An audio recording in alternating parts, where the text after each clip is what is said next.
તો હવે વાત કરીએ ખેલો ઇન્ડિયા બીચ ગેમ્સની તો ગતરોજ સાંજે દીવના ઘોઘલા બીચ ઉપર શરૂઆત થઈ હતી અને કેન્દ્રીય રમતગમત મંત્રી મનસુખ માંડવિયાએ એક ભવ્ય સમારોહમાં રમતોનું ઉદ્ઘાટન કર્યું હતું। આ ઉત્સવમાં વિવિધ પરંપરાગત નૃત્યો દ્વારા ભારતની વિવિધતા દર્શાવવામાં આવી હતી। આ પ્રસંગે ડોક્ટર મનસુખ માંડવિયાએ કહ્યું હતું કે ભારત 2047 સુધીમાં રમતગમતમાં મહાસત્તા બનવા માટે પ્રતિબદ્ધ છે। આ રમતોમાં 30 રાજ્યો અને કેન્દ્રશાસિત પ્રદેશોના 1350થી વધુ ખેલાડીઓએ વિવિધ સ્પર્ધામાં ભાગ લીધો છે।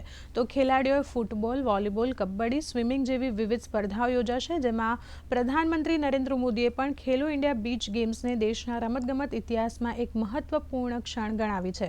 પોતાના સંદેશમાં તેમણે રમતોના આયોજકોને અભિનંદન અને શુભેચ્છા પાઠવી હતી। खेलो इंडिया बीच गेम्स 2025 की ओपनिंग सेरेमनी ये घोघला बीच पर आयोजित की गई। 31 स्टेट्स और यूटी से करीब जो है 2100 से ज़्यादा पार्टिसिपेंट्स जो है 8 अलग अलग खेलों में भागीदारी कर रहे हैं। इस बीच गेम्स के द्वारा देश के एथलीट खेले खिले, कंपटीशन में सफल रहे, नेशनल और इंटरनेशनल लेवल पर भारत का नाम रोशन करे, इस उद्देश्य के साथ इस गेम्स का आयोजन करा गया है। 1350 से अधिक एथलीट भाग ले रहे हैं। 8 डिसिप्लिन में गेम्स होगी।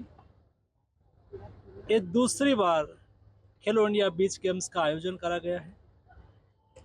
दीव में जिस तरह से बीच गेम्स की व्यवस्था बनी है, जिस तरह से तैयारियां हुई है और लास्ट बीच गेम्स का अनुभव देखते हुए दीव बीच गेम्स के लिए एक बेस्ट डेस्टिनेशन है।